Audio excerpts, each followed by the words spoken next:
안녕하세요.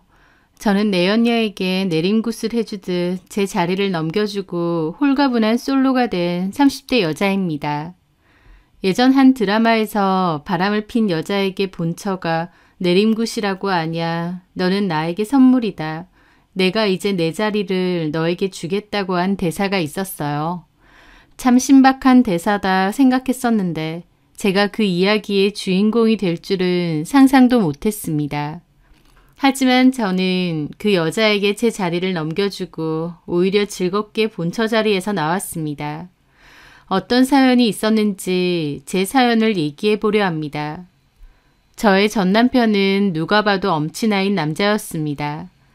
외모도 키도 누가 봐도 괜찮다고 할 만한 사람이었고 공부도 잘해서 학교도 명문대를 나왔습니다. 그 뒤로는 대기업에 취업해서 다니다가 자기만의 사업을 해보겠다며 퇴사를 한 뒤 사업을 시작했었어요. 그 사업까지 승승장구를 했기에 자신감이 넘쳤고 그로 인한 성격적인 여유도 많은 남자였죠. 저는 남편과 같은 회사에 다녔던 친구의 소개로 남편을 만나게 되었습니다. 그리고 2년 연애 뒤 결혼도 하게 되었죠. 저는 외국에서 학교를 졸업하고 한국으로 돌아와 영어 강사로 일을 하고 있었습니다. 남편과 사귈 때 이런 남자가 정말 내 남자친구인가 싶은 생각이 들 때가 많았습니다. 완벽한 스펙은 차치하고라도 성격까지 다정하고 세심하게 저를 배려해주는 사람이었거든요. 게다가 가끔은 깜짝 놀랄 이벤트까지 했기 때문에 저에게 큰 행복감을 안겨주는 그런 사람이었습니다. 이런 남자와 결혼한다면 언제까지나 행복하게 살 수 있을 거라 생각했죠. 집안으로 보자면 저희 집이 여유가 좀 더 있는 편이었지만 남편이 능력이 되니 저희 집도 남편을 환영하셨고 시댁에서도 저를 예뻐하셨어요. 남편은 준비해 놓은 신혼집이 있다며 30평대의 브랜드 아파트를 해왔고 저는 아내 혼수와 예단 그리고 남편의 차도 바꿔주었습니다. 그렇게 순조롭게 결혼을 준비해 결혼했고 신혼여행도 한 달가량 유럽을 돌며 여행을 했습니다. 그때까지만 해도 저는 사랑하는 남편과 함께 여유롭게 즐겁게 인생을 즐기며 행복하게 살 거라 생각했습니다. 저는 남편에게 신혼생활을 좀 즐기다가 2년 뒤쯤 아이를 가지면 좋겠다며 상의를 했어요. 그 신혼생활을 즐기던 도중 강사를 그만두고 제 어학원을 차릴 준비도 했습니다. 전부터 부모님께서 지원해 주시겠다며 제 어학원을 차려보라 하셨고 저 또한 제 학원을 운영해 보기 위해 경험을 쌓고자 강사 일을 한 것도 있었거든요. 그렇게 어학원을 준비하며 강사 일은 그만두고 한동안 쉬고 있을 때였습니다. 쉬는 동안 운동을 좀 하면 좋겠다 생각이 들었고 전부터 해보고 싶었던 필라테스 강습을 등록해서 받게 되었어요. 처음에는 자세나 동작을 전혀 모르니 1대1 개인 레슨으로 2개월 정도 강습을 받았고 그 이후로는 3대1로 하는 소인원 강습을 바꿔서 들었습니다. 1대1로 계속해도 됐지만 여럿이 하는 강습을 들으면 다른 사람들이 하는 자세들도 볼 수 있고 또 사실 1대1은 너무 저에게만 집중이 되는 게 살짝 부담이 되기도 했거든요. 그렇게 강습을 받던 중 한 여자를 알게 되었습니다. 그 여자는 제가 3대1 강습을 받은 지 2개월 정도 되었을 무렵 들어온 여자였는데요. 저를 보자마자 아는 체를 하더군요. 어머, 안녕하세요. 아, 네, 안녕하세요. 혹시 조동준 와이프분 아니세요? 네, 맞아요. 저 결혼식 갔었는데 동준이 고등학교 동창이에요. 라는 겁니다. 저는 좀 놀랍기도 하고 반갑기도 하더라고요. 아, 남편 친구분이시구나. 어머, 죄송해요. 전혀 몰라 봬서. 당연히 그러시겠죠. 결혼식에 사람이 그렇게 많았는데 어떻게 알아보시겠어요. 게다가 전에 따로 인사한 적도 없고요. 여기 필라테스 다니시는구나. 너무 반가워요. 아, 네, 반가워요. 그게 그 여자와의 첫 만남이었습니다. 물론 결혼식에 와서 제 얼굴을 봤다고 하지만 저는 전혀 기억이 나지 않았습니다. 그 여자는 저에게 이런저런 말을 잘 걸면서 친근하게 굴더라고요. 외국에서 생활을 주로 한지라 한국에는 친구가 별로 없었던 저는 먼저 저에게 친근하게 다가와 주니 좋더라고요. 그럼 저보다 2살 어린 거죠? 동준이가 2살 차이 난다고 했던 것 같은데. 맞아요. 제가 동준 씨보다 2살 어려요.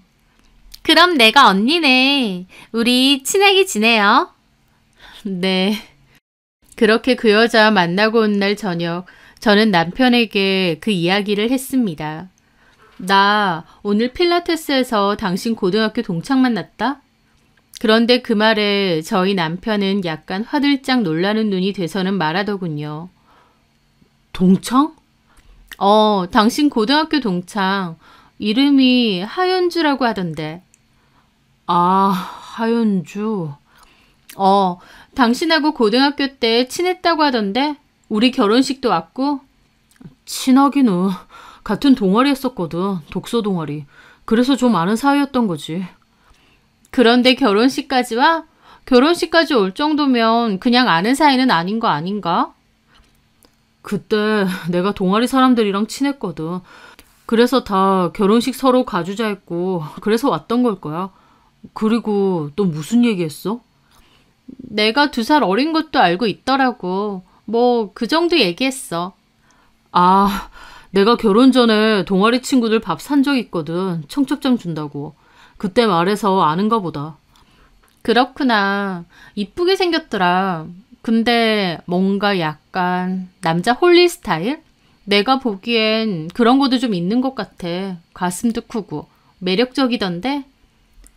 에이, 뭐 그런 애가 남자를 홀려. 내가 볼 땐 당신이 더 매력적이지. 내가? 그런 얘기 처음 들어봐. 아니야. 그러니까 눈 높은 내가 당신한테 반한 거잖아. 내가 아무 여자한테나 좋다고 했겠어?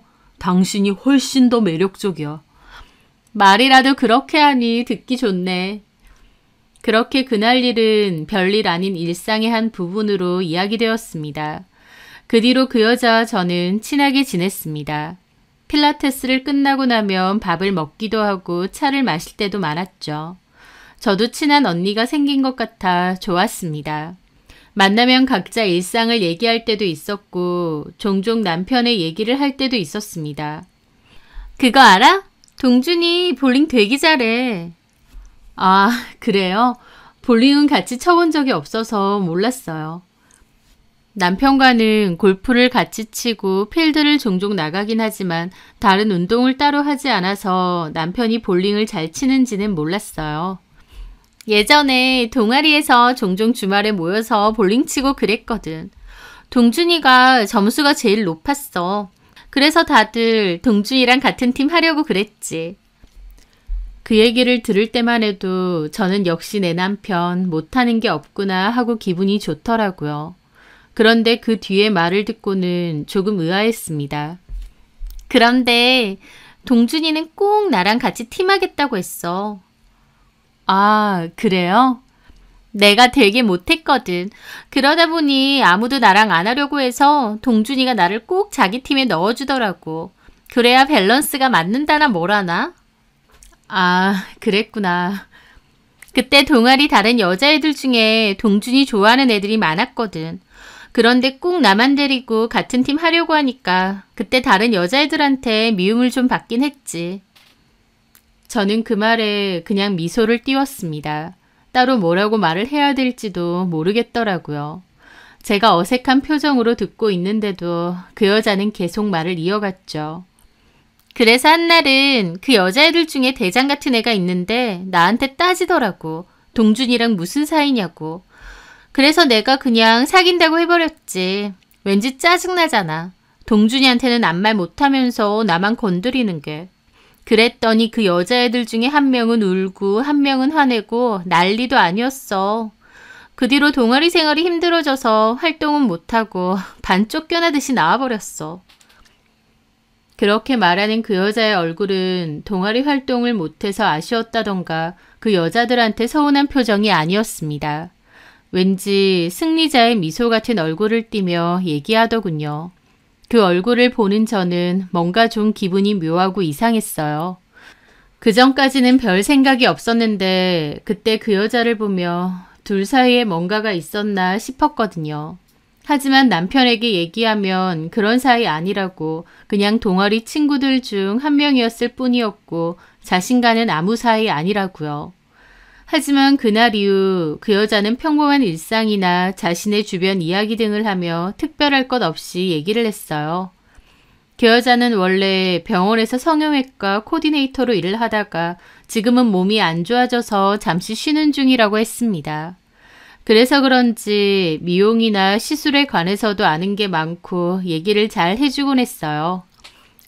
자기는 여기 턱이 좀 더 갸름하면 훨씬 이쁠 것 같다. 그쵸. 저 턱이 약간 스트레스라서 수술도 알아본 적 있었어요. 근데 꾸준히 관리해도 수술하면 처지는 거 막는 거 힘들다길래 그냥 안 했어요. 하고 나서 관리 잘하면 요즘은 그렇게 안 쳐져. 제가 귀찮은 거 싫어해서 그렇게 관리하는 거 잘 못해요. 요즘 누가 혼자 해. 다 가서 관리받고 시술받고 하면서 하는 거지. 혼자서 하는 거는 아무리 해도 전문샵 가서 하는 것만 못하지. 나는 요즘 피부 처지는 거 시술 받는데 너무 아픈데 근데 또 포기 못하겠는 거 있지? 그거 엄청 아프다던데. 진짜 너무너무. 근데 어쩌겠어. 남친이 계속 이뻐지라고 돈도 다 내주고 하니까 해야지. 어머, 언니 남친 있어요? 제 말에 그 여자는 황당하다던 듯 크게 웃으며 말하더군요. 그럼 없을 줄 알았어? 이미 뭐해? 이 성격에? 저는 약간은 머쓱해하며 말했죠. 아니요. 전에 언니가 그런 얘기를 전혀 안 하셔서 몰랐어요. 나 남친 있어. 잘생기고 키 크고 돈 잘 버는 남친. 그렇게 말하는 그 여자는 뭔가 웃지만 웃지 않는 느낌으로 저를 보며 말하더군요. 입은 웃고 있는데 눈은 웃지 않는 느낌이랄까. 그때 눈치를 챘었다면 저는 속이 덜 상했을까요? 그렇게 그 여자를 알게 되고 3개월 정도 지났을 때였습니다. 남편은 그전에도 종종 출장을 가곤 했지만 그맘때 출장이 더욱 잦아지더라고요. 저는 남편이 바쁘게 일하는 걸 보면서 안쓰러워 보약도 챙겨주고 영양식도 자주 해주는 등 내조를 하려 했습니다. 그런데도 남편은 출장을 다녀오면 왠지 기운이 축 처져서는 우울해하고 힘들어할 때가 많더라고요. 자기야, 요즘 일이 힘들어? 아니야, 왜? 자기 요즘 출장 다녀오면 너무 힘들어하는 것 같아서. 일이 생각만큼 잘 안 풀린 거야? 아니야, 그런 거. 그냥 다녀오면 피곤해서 그렇지 뭐. 그렇구나.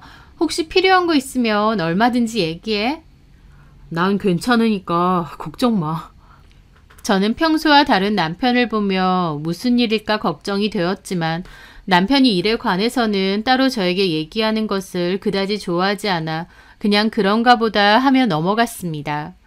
그런데 그 후에는 폰을 하다가도 제가 다가가면 감추는 일이 잦아졌어요.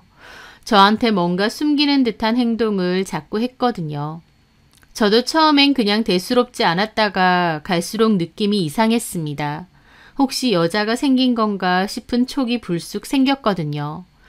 그전에는 제가 다가가든 말든 전혀 신경도 안 썼고 집에 오면 폰 자체를 그다지 만지지 않았어요.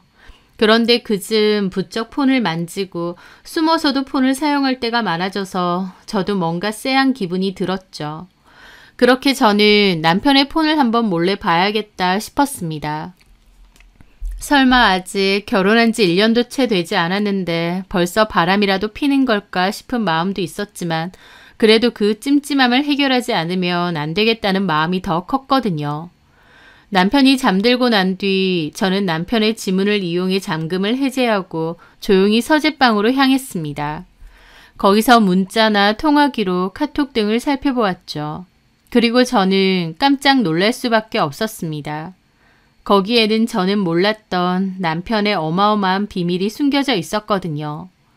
저는 너무 충격을 받아 어떻게 해야 되는 건가 고민했습니다.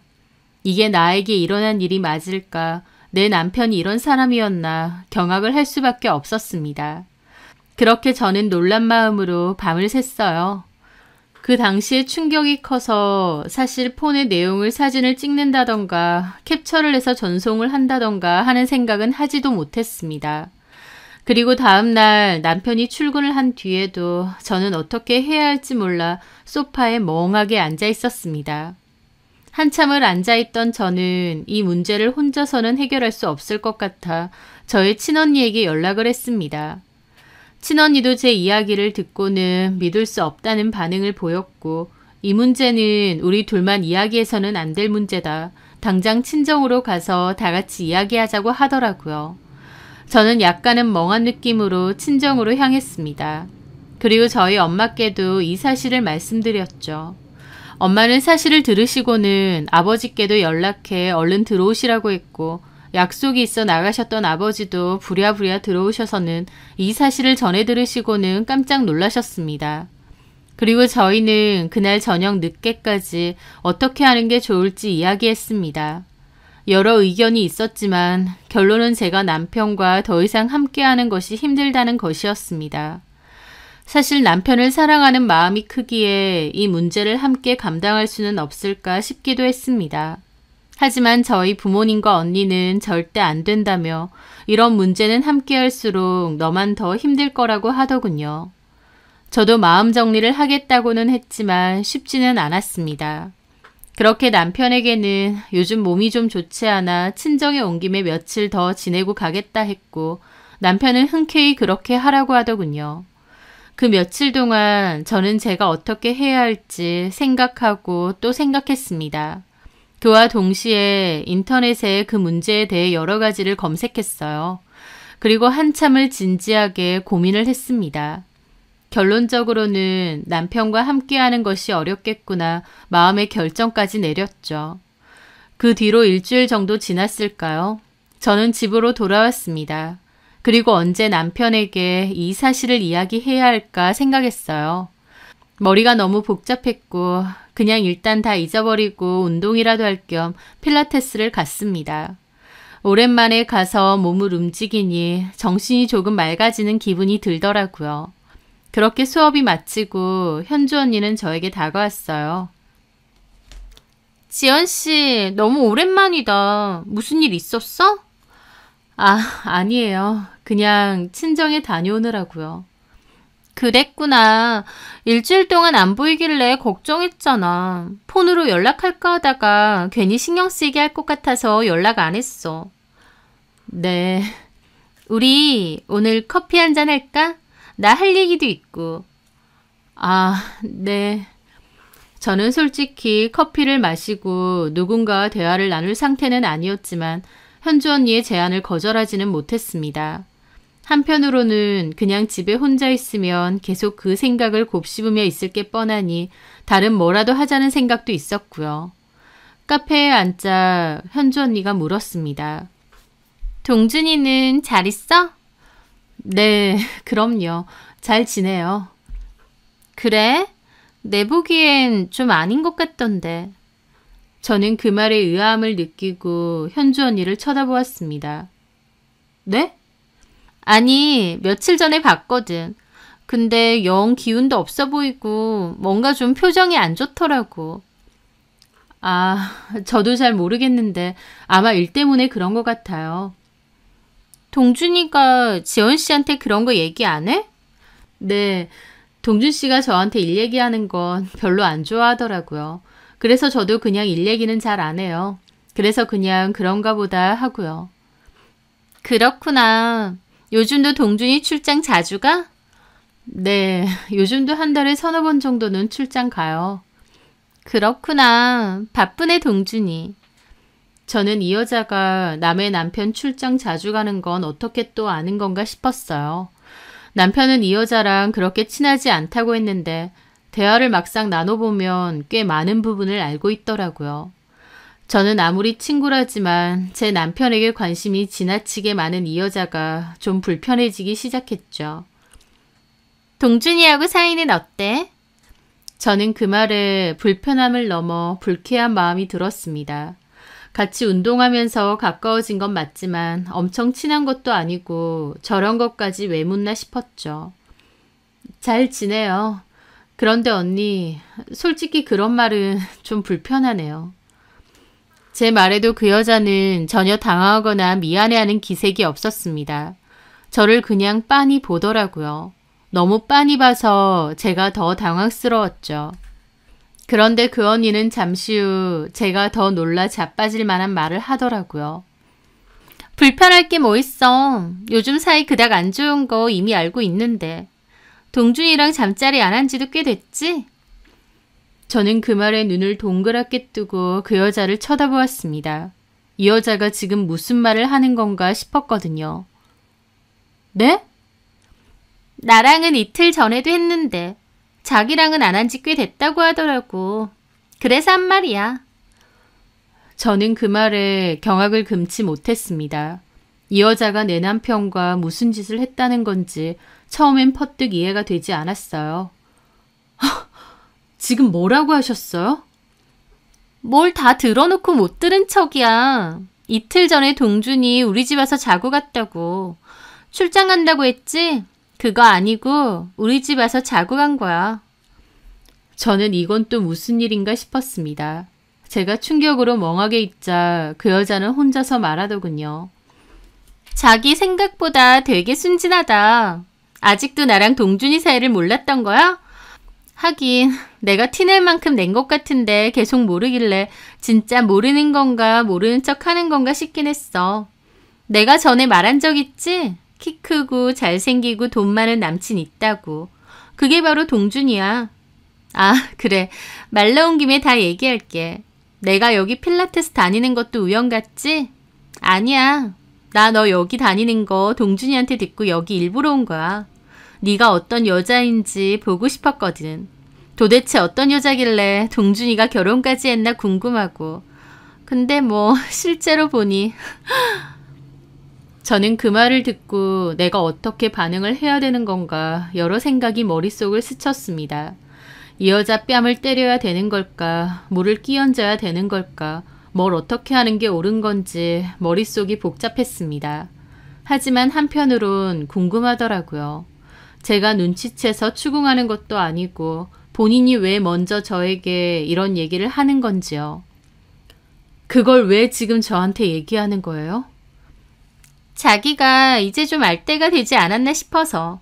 사실 나 임신했어. 동준이 아이야. 저는 그 말에 또 한 번 충격을 받을 수밖에 없었습니다. 사실 나 고등학교 때도 한 번 임신한 적 있어. 그것도 동준이 애였고. 그때 동준이 부모님이 난리치면서 절대 안 된다 지워라 하셔서 지웠었어. 우리 사실은 그때부터 만난 사이야. 동준이가 그때 나한테 미안하다고 커서 결혼은 나랑 하겠다고 했었는데 동준이 부모님이 나는 절대 안 된다고 하시더라고. 당신들 손주까지 가졌었던 나이인데 그 나이에 아이까지 가지고 지운 여자를 뭘 보고 며느리로 들이냐고 난리치셨어. 웃기지? 그 아이 나 혼자 가진 것도 아니고 동준이랑 같이 만든 건데 나만 잡으시잖아. 나도 그때는 어이가 없어서 동준이랑 결혼한 일 없다 그랬는데 아무리 생각해도 동준이가 돈도 잘 벌고 나랑도 잘 맞고 그만한 남자가 없더라고. 그래서 지금까지도 종종 만났던 거고. 나도 다른 남자도 몇 번 만나봤는데 결국 동준이가 떠오르더라. 우린 헤어질 수 없는 거지. 그런데 동준이는 내가 다른 남자 만날 때 널 만나더라고. 네가 집안도 괜찮고 직업도 괜찮다며 부모님이 좋아하신다고 결혼한다는데 그 말 듣고 알았지. 나는 동준이를 놔줄 생각이 전혀 없고 너한테 동준이를 뺏길 수 없다는 생각 말이야. 동준이 결혼 전에도 그랬지만 너랑 결혼한 뒤에도 우리 집 자주 왔어. 내 생활비 내주고 용돈 주고 우리 집에서 자고 갈 때도 많아. 지금도 우리는 그렇게 지내. 근데 지금 나한테 아이가 생겼잖아? 내가 언제까지 이렇게 지낼 순 없겠더라고. 그러니 이제 네가 좀 물러나 줘야 되지 않나 싶어. 사실 그 자리 원래 내 자리이기도 했고. 그 여자는 말도 안 되는 개소리를 아주 정성껏 길게도 하더라고요. 이 여자도 정신 나갔고 내 남편도 정신 나갔고 아주 끼리끼리 유유상종이었습니다. 그런데 그 어이없는 말을 다 들은 저는 기도 막혔지만 한편으로는 웃음이 나왔습니다. 어이가 없는 헛웃음이요. 제가 웃으려고 한 게 아니라 진짜 그냥 웃음이 나오는 거예요. 너무 어이가 없다 보니 저도 모르게요. 제 헛웃음을 본 그 여자는 제가 넋이 나간 줄 알았던 건지 불쌍하게 저를 보더라고요. 충격이 클 거야. 사실 그럴만해. 결혼한 지 얼마 안 됐고 이런 사실 누구라도 충격 받겠지. 근데 이성적으로 생각해. 동준이가 결혼한 지 1년도 안 된 너를 선택하겠니? 아님 자기 아이를 2번이나 가진 나를 선택하겠니? 동준이가 그러더라. 네가 따분하대. 별로 재미가 없대.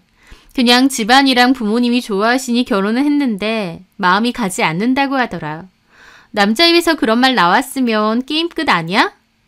아무리 조건 좋아서 너랑 결혼했다는들 그 남자 마음은 늘 내 옆에 있었어. 네 자리는 내 거라고. 저는 그 말을 다 듣고는 오히려 차분한 말투로 말했습니다.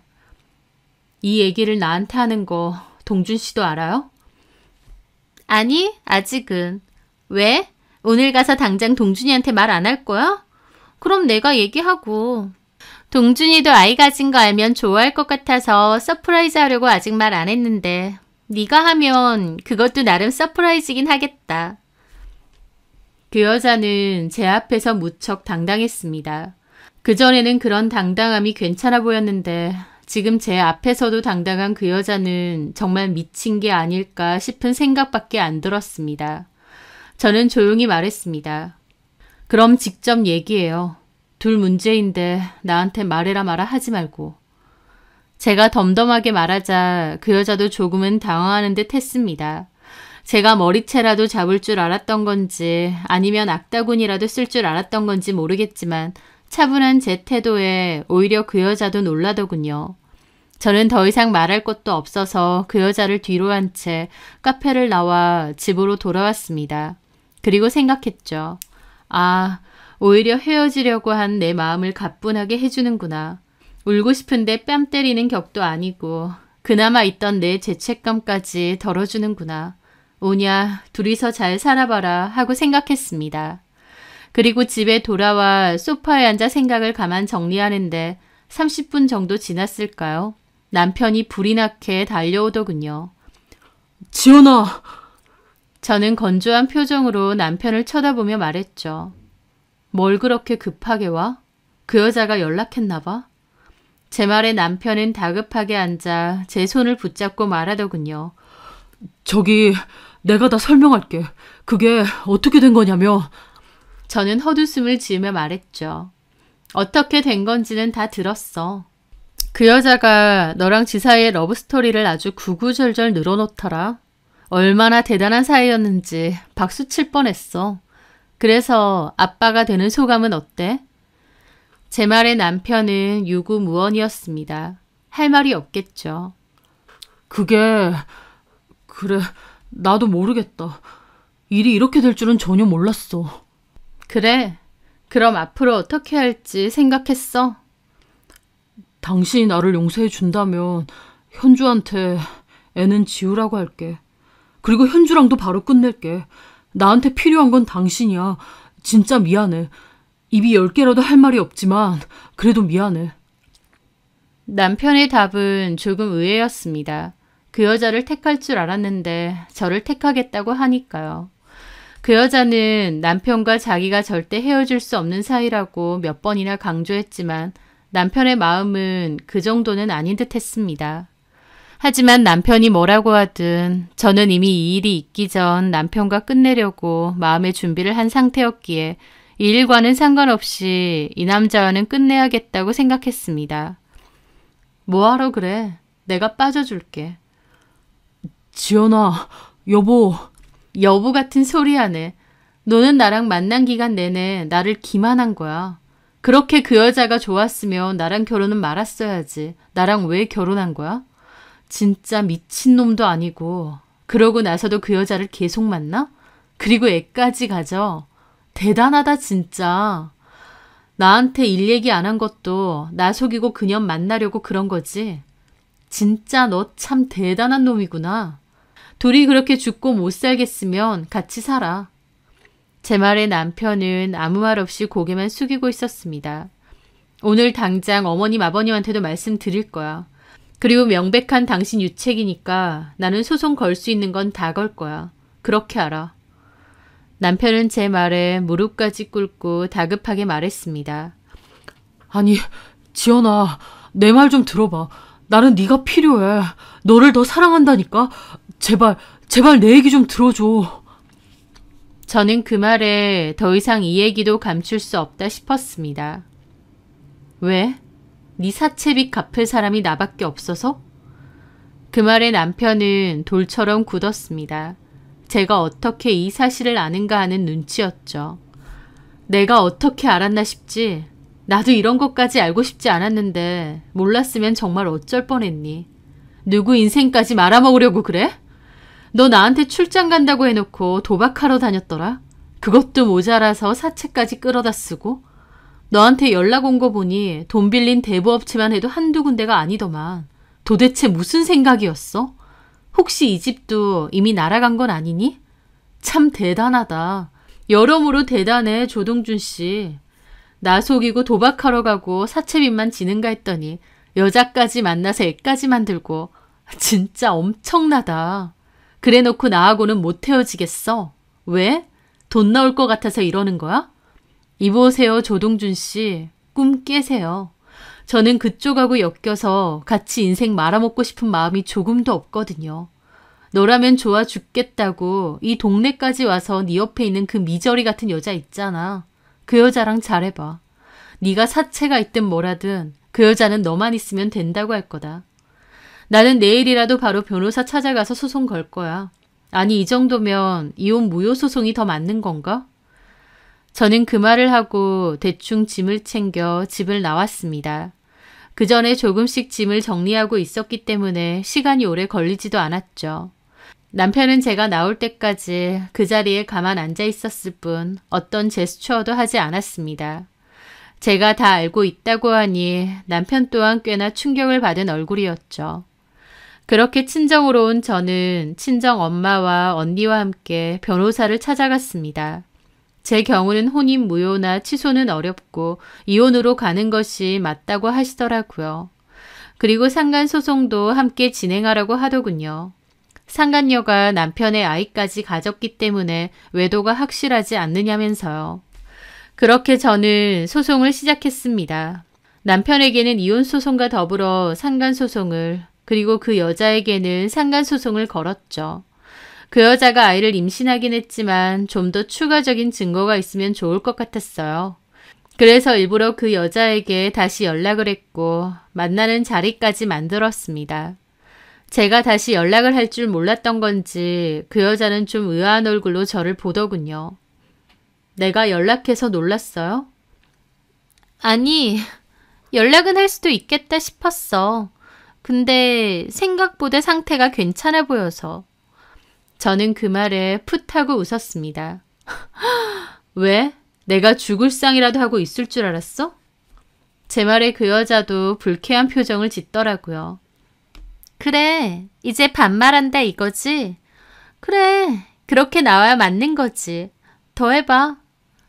애는? 이제 몇 주인데? 5주 됐어. 왜? 초음파 사진이라도 보여줘? 아니, 근데 그 애가 동준 씨 애라는 건 어떻게 증명해? 너 고등학교 때도 애가 졌다 지은 애라며. 그런 애가 어떻게 살았을지 내가 어떻게 아니? 제 말에 그 여자는 얼굴이 벌개진 채로 저한테 따지더군요. 뭐야? 너 지금 말 다 했어? 내가 지금 동준이 애도 아닌데 너한테 이런다는 거야? 내가 뭘 보고 당신 말을 믿냐는 거지. 진짜 웃기지도 않아. 동준이랑 나랑 최소 일주일에 한 번 이상 관계를 했어. 너랑은 뭐 몇 번은 했니? 진짜 어이가 없어서. 내가 그럼 다른 남자라도 만났다는 거야? 그래. 그럼 그 아이가 내 남편의 아이라는 게 확실하다 이거지. 당연하지. 내가 동준이 말고 다른 남자를 만난 적도 없는데 당연한 거 아니야? 그래, 알겠어. 그 뱃속의 아이가 내 남편의 아이라는 거 믿어줄게.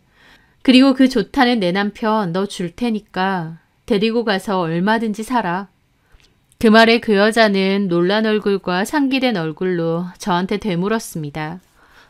정말? 나한테 보내준다고? 그래, 너 가져. 너랑 내 남편은 결코 헤어질 수 없는 사이라며. 저는 살짝 미소를 지으며 말했습니다. 오히려 홀가분했거든요. 제 반응에 그 여자는 오히려 당황한 듯 했지만 제가 물러선다고 한 게 더 기분이 좋아 보이는지 약간 신이 나 보이더라고요. 숨어있는 내연녀로서 살았는데 제가 나와줄 테니 가지라고 하니까 그 여자는 몹시 상기된 얼굴이었습니다. 조동준의 진짜 상황이 어떤지는 전혀 모르고 있는 거겠죠. 저는 그 모든 대화들이 녹음되고 있는 핸드폰을 들고 자리에서 일어났습니다. 이후 본격적으로 이혼을 준비했습니다. 제가 해간 혼수는 모두 빼와 중고로 내다 팔고 차는 제가 해준 거긴 하지만 제 명의였기에 들고 오는 것도 어렵지 않았어요. 그리고 시부모님도 그때 당시에는 조동준의 상황을 모르셨던 건지 저한테 무척 미안해하시며 소송을 취하해달라고 하셨어요. 위로금을 더해 돈을 주시겠다면서요. 제가 상황을 보아도 조동준은 이미 감당하기 힘들 정도의 채무가 있었고 제가 승소한다고 해도 후에 저에게 돈을 갚을 능력이 되지 않고 받기도 어려울 것 같았습니다. 조동준의 인생 내리막길은 불보듯 뻔했으니까요. 그래서 변호사와 상담 끝에 시부모님께서 주시는 금액을 받고 이혼을 마무리했죠.